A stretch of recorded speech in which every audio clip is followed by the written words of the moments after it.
My name is Daniel Serwer. I'm a professor of conflict management at the Johns Hopkins School of Advanced International Studies and a scholar at the Middle East Institute. In my view, Kurdistan is already a state.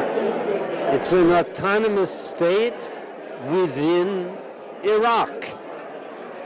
It's not independent and it's not sovereign. It does have a large measure of independence, however, because it has its own police, it has its own army, it has its own parliament, it has its own prime minister, it has its own president. So the question really comes down to sovereignty. Kurdistan is not sovereign, and it's not sovereign partly because its territory is still in dispute. And until it settles all the disputes about its territory, I think it's highly inadvisable for it to try to move towards complete independence. It needs a good relationship, not only with Baghdad, but also with Tehran and Ankara, in order to be a truly independent and sovereign state. And only if it has good relations with those three capitals will the Americans be prepared to recognize it as a sovereign state. I would advise him that Kurdistan is a real friend of the United States. The Peshmerga have fought bravely and effectively against the Islamic State. But that does not mean that Kurdistan independence would be acceptable to its neighbors or that it would lead to stability. My fear is that Kurdistan independence would lead to even more war. Now, if you ask me, what are Trump's advisors likely to tell him, I'm afraid to tell you, I think they probably are saying, look, let's just move the borders around and everything will be okay.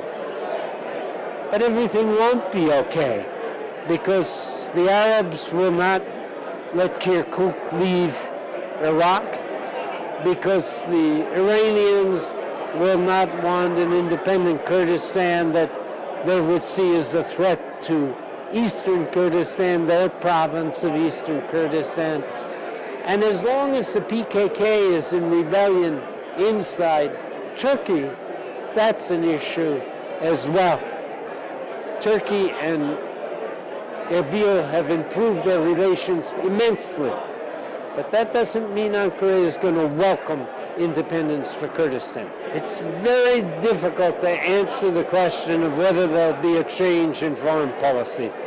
Mr. Trump prides himself on unpredictability. A lot of what he's proposed to fight the Islamic State in Syria, to try to cooperate with the Russians in doing that, these are things that Obama has already tried. Obama has given priority to the fight against the Islamic State. John Kerry tried all last spring and summer to reach an agreement with the Russians. Trump may do better than Obama in reaching an agreement with the Russians, but the proposal is not a new one. The problem with Trump is that we have no idea what he will do or even what he will say in the future, because he's so dramatically inconsistent and prides himself on unpredictability. Unpredictability is not good for foreign relations. Other countries want to know that they can rely on the President of the United States to fulfill his commitments, to look at all of the criticism that Obama got for not following through on his red line about chemical weapons in Syria. Can you imagine how upsetting it will be when President Trump fails to fulfill the many different things he said during the campaign? This is going to be a difficult time.